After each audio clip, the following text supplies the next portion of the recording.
Fala pessoal, aqui é o Luan e bem-vindos a mais um vídeo do Segunda Camada, o canal onde a gente não fica só na superfície das histórias, a gente mergulha fundo procurando significados que ficam escondidos nas entrelinhas. Hoje vamos falar sobre Duna Parte 2, mas não vou fazer só mais uma análise de enredo ou falar sobre os efeitos visuais incríveis de Denis Villeneuve. Não, hoje eu quero propor uma teoria que pode mudar completamente a forma como você enxerga a jornada de Paul Atreides. E se eu te dissesse que Paul não é apenas um herói relutante, mas sim um homem preso em uma versão distorcida do eterno retorno de Nietzsche, um prisioneiro da própria consciência, condenado a reviver infinitamente as consequências de suas escolhas antes mesmo de fazê-las. Fica comigo até o final, porque essa interpretação vai adicionar uma camada completamente nova ao filme. Então prepare a sua água e o seu traje destilador e mergulhe de cabeça comigo nessa intrigante teoria.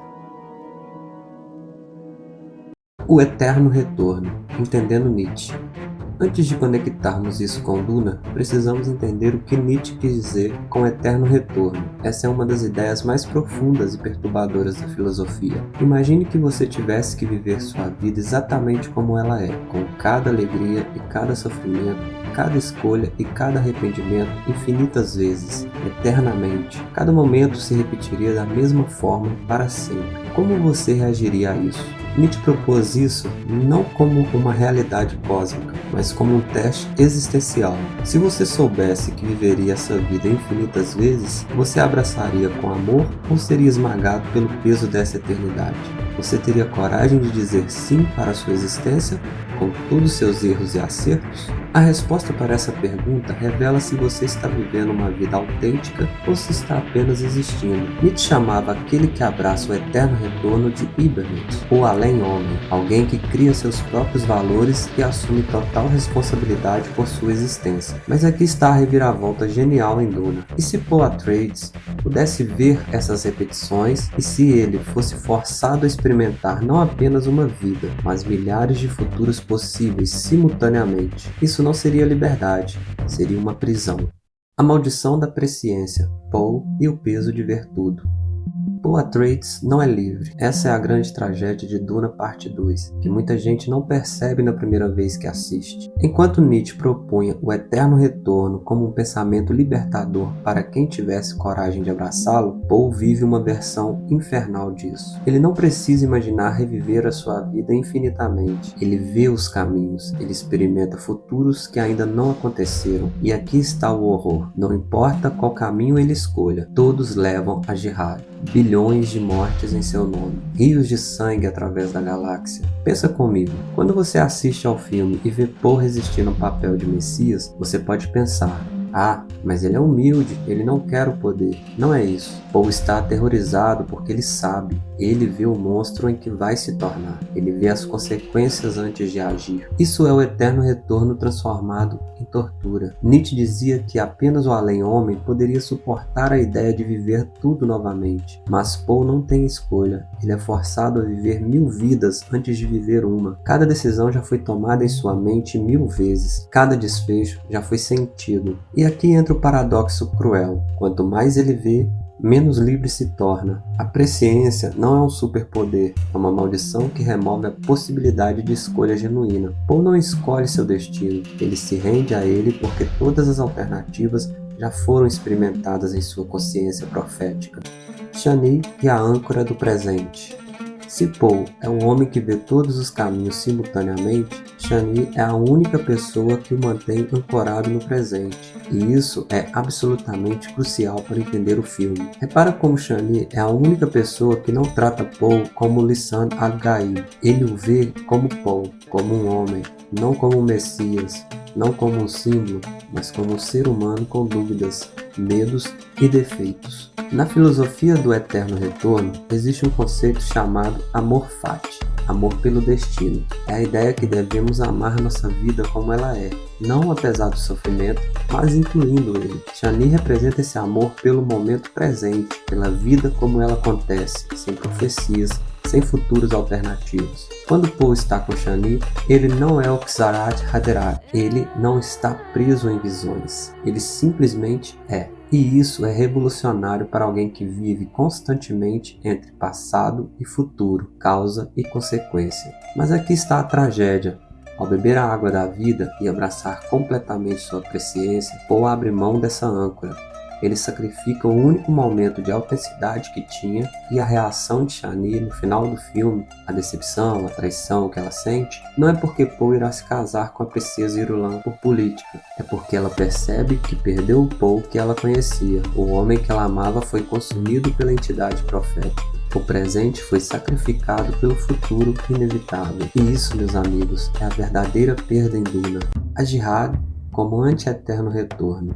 Agora vamos para a camada mais profunda dessa teoria. A Jihad que Poe desencadeia não é apenas uma guerra religiosa, é a manifestação física da negação do eterno retorno. Deixa eu explicar. Nietzsche propunha que aceitar o eterno retorno significa abraçar a vida como ela é, criar seus próprios valores e viver autenticamente. Mas o que Poe faz? Ele cria um movimento que busca destruir a ordem existente e impor uma nova realidade através da força. A Jihad é a tentativa de quebrar o ciclo. Se Poe está preso em ver os mesmos futuros repetidamente, a Jihad é a sua forma desesperada de forçar um novo caminho. É como se ele dissesse: se todos os caminhos levam ao mesmo lugar, então eu vou explodir todos os caminhos e criar um novo. Mas aqui está a ironia devastadora. Ao tentar escapar do ciclo, Poe cria exatamente o ciclo que temia. Sua tentativa de negar o eterno retorno apenas o confirma. Ele se torna o tirano que via em suas visões. A profecia se autorrealiza, não apesar de suas escolhas, mas por causa delas. Isso é o contrário do que Nietzsche propunha. O Übermensch abraça a vida e cria valores, ou rejeita a vida que vê e tenta impor valores através do terror. Ele não se torna o além-homem, ele se torna o além-monstro. E o mais assustador, ele sabia disso desde o início. A impossibilidade da escolha livre.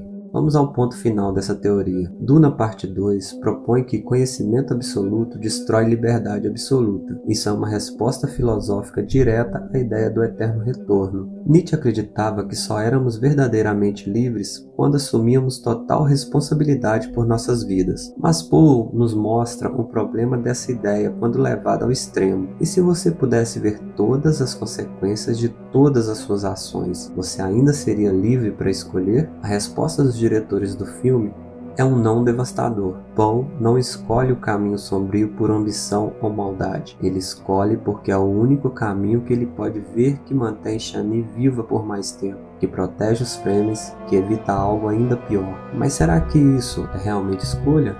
Se você conhece todos os resultados e seleciona o menos pior, você está escolhendo ou apenas executando um cálculo? Ou se torna um computador de carne e sangue, processando probabilidades e futuros. Ele perde a humanidade essencial, a capacidade de surpreender a si mesmo. E talvez seja por isso que Chani parte no final. Ela percebe que o homem que ela amava, aquele que poderia escolher livremente, que poderia errar, que poderia ser autenticamente humano, não existe mais. Resta apenas a máquina profética operando sob a ilusão de livre-arbítrio. Então, o que Duna parte 2 realmente nos diz sobre o eterno retorno de Nietzsche? Que talvez a maior bênção da humanidade não seja saber sobre o futuro, mas viver no presente com toda a sua incerteza e possibilidade. Poe Atreides é o anti-Übermensch, onde Nietzsche propunha que deveríamos abraçar a repetição eterna de nossa vida. Poe nos mostra o horror de viver todas as repetições simultaneamente. Ele não nega o eterno retorno,